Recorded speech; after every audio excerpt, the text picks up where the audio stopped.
segunda eu começo. Aí você fala, ai, e aí o pé na jaca, esse final de semana eu comi feito doida. Aí agora é hora de entrar na linha. Segunda eu começo. Vamos juntos? Quem ensina tá aqui do meu lado, o chefe Yuri Jaruskevicius. E hoje a gente vai falar sobre um super alimento que eu particularmente amo, que é o coco. Pois é, eu também amo. E ele é um super alimento e um auxiliar na dieta fantástico, né? A gente tem a bênção, eu trouxe algumas coisas do coco e a gente tem a bênção dele ser nosso e dele custar barato pra gente. Você sabe que em alguns países, como Estados Unidos, que desenvolvem muitas receitas low carb, eles evitam o coco porque é um pouco mais caro para eles. E aqui a gente pode, né? Olha que beleza. E aí eu trouxe umas coisas que às vezes as pessoas não sabem. Você sabe que o coco verde, aquele que a gente toma água, que é bem comum, é esse coco aqui que cai a casca, né? Tem muita gente que não sabe. É sério? Sério. Inclusive ontem no supermercado, quando eu fui comprar, tinha uma moça procurando coco. O coco verde. Aí ela queria o verde. Exato. E aí eu trouxe, ó, vou mostrar o que eu tenho aqui. Eu trouxe coco ralado, e eu já vou explicar. Trouxe néctar de coco, trouxe o próprio coco aqui descascado, farinhas de coco, leite de coco, óleo de coco, açúcar de coco, leite de coco em pó. E aí eu queria que você tentasse, você é muito esperta, você vai adivinhar. O que daqui não é low carb? O coco é... Aqui o quê? Farinha de coco. Farinha de coco é. Aqui é leite de coco. Aqui é... Leite de coco em pó. Leite de coco em pó. E não sei não. Água de coco não é low carb?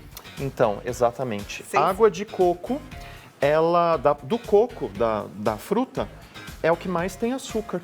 Então é muito interessante, claro, aquilo que eu sempre falo, a pessoa não vai ficar diabética porque tomou água de coco. Mas se você está fazendo uma bela de uma restrição em controle glicêmico, não é interessante, principalmente as industrializadas, porque eles normalmente adicionam açúcar para padronizar. Sabe quando a gente toma aquele coco que você vai e não está muito docinho? Aí a indústria bota um adoçante, geralmente é açúcar. Então esse daqui, apesar de ser muito saudável, de ter eletrólitos, é uma coisa maravilhosa, para low carb não é interessante. Agora tem dois que são gêmeos, o néctar de coco e o açúcar de coco. Nunca ouvi falar em néctar de coco. O néctar de coco, ele seria o correspondente do melado da cana-de-açúcar, ele seria o melado do açúcar de coco, tá? Então, eles são a mesma coisa, na verdade, e por que eles não entram na low carb? Eles são da flor. Tem muita gente que acha que isso daqui é uma caramelização da fruta. Não, ele vem da flor do coco.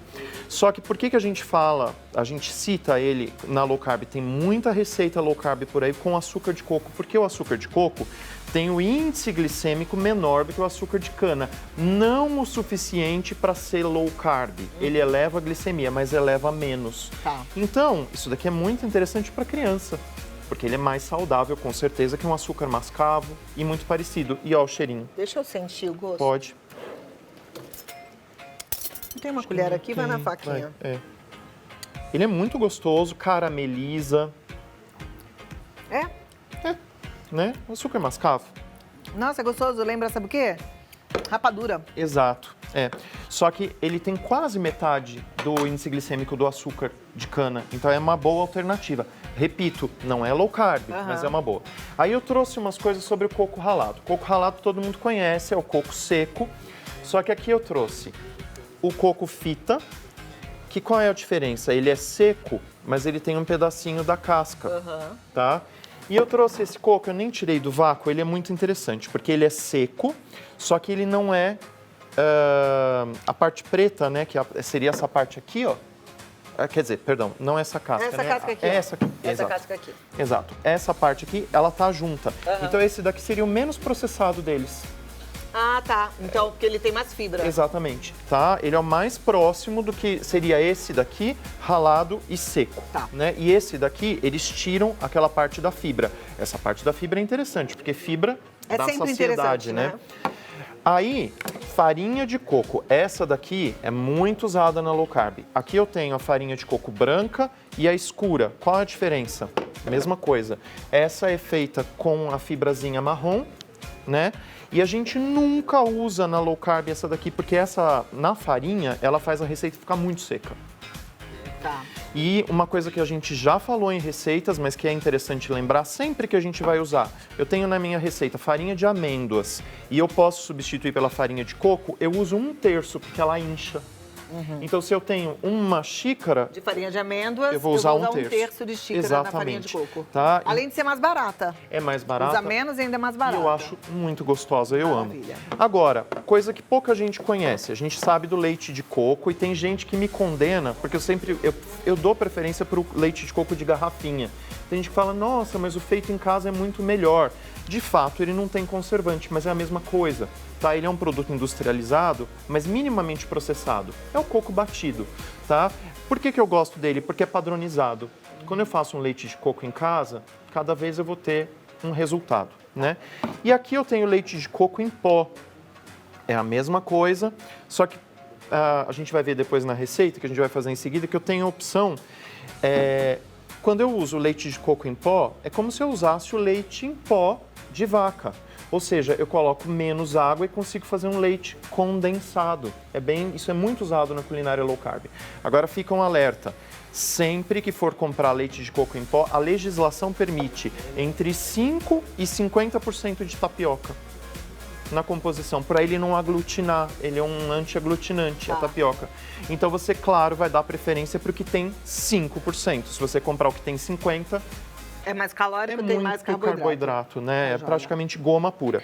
Agora, esse daqui, Óleo de coco. óleo de coco, esse merece uma aula especial, porque, gente, aqui estão concentrados 3 ácidos: cáprico, caprílico e láurico. Sabe aonde a gente tem o lugar mais abundante que tem ácido láurico na nossa alimentação?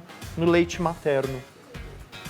E assim, leite materno tem uma grande concentração. O segundo alimento do mundo que tem a mesma quantidade, quer dizer, que tem uma concentração parecida, é o óleo de coco. Então o que acontece? O óleo de coco é um triglicerídeo de cadeia média. Isso significa que quando a gente come, ele passa pela digestão por um processo diferente das outras gorduras. Então ele dá uma saciedade muito rápida. É por isso que a gente usa o ácido caprílico isolado na cetogênica que a gente compra separado. Ele induz a cetose. Então, o meu emagrecimento, o meu processo de emagrecimento, eu fazia muito isso. Eu pegava um cafezinho e botava uma colherinha de café de óleo de coco e aquilo tira a fome. Então, o coco, além dele ter gorduras boas, fibras maravilhosas, ele tem um tipo de gordura que dá muita saciedade. E por isso a gente pode dizer categoricamente, afirmar que ele ajuda no emagrecimento. E o Yuri já perdeu 74 quilos. Exatamente. Sem remédio e sem bariátrica. Exatamente. E assim, o óleo de coco ele teve presente em todo o meu processo e até hoje ele está.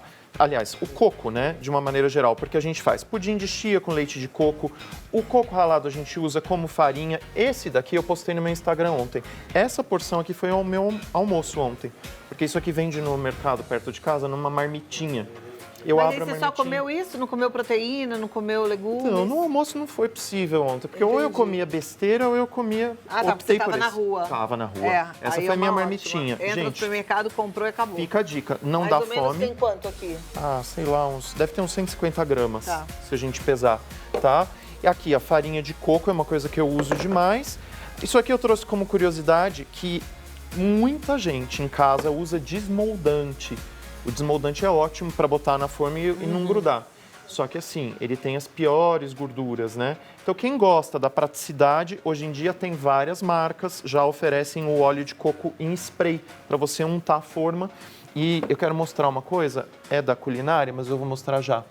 Aqui eu tenho 2 cocadas feitas ao mesmo tempo. Olha a diferença. Ah, essa aqui tá soltinha. Exato. Essa é untei com óleo de coco e essa com manteiga. Tá. Tá vendo? O óleo de coco não deixa grudar, por isso que a gente fala que sempre que precisar usar um desmoldante, untar alguma coisa, usar o óleo de coco. Olha como ela fica soltinha. Tô doida pra experimentar isso sim. Já imaginou? Já, já. Que delícia? Já, já. Já, já. E era isso que eu queria falar sobre o coco. Esse daqui cheira, esse óleo de coco. Quando a gente experimenta esse daqui, ele tem gosto de cocada, de verdade. É mesmo? É bem interessante. Porque, gente, óleo de coco é uma das coisas assim, tem qualidades e qualidades. Tem que ficar atento. Tem que Aliás, ficar bem atento. como tudo nesse Como mundo, né? tudo. Oh,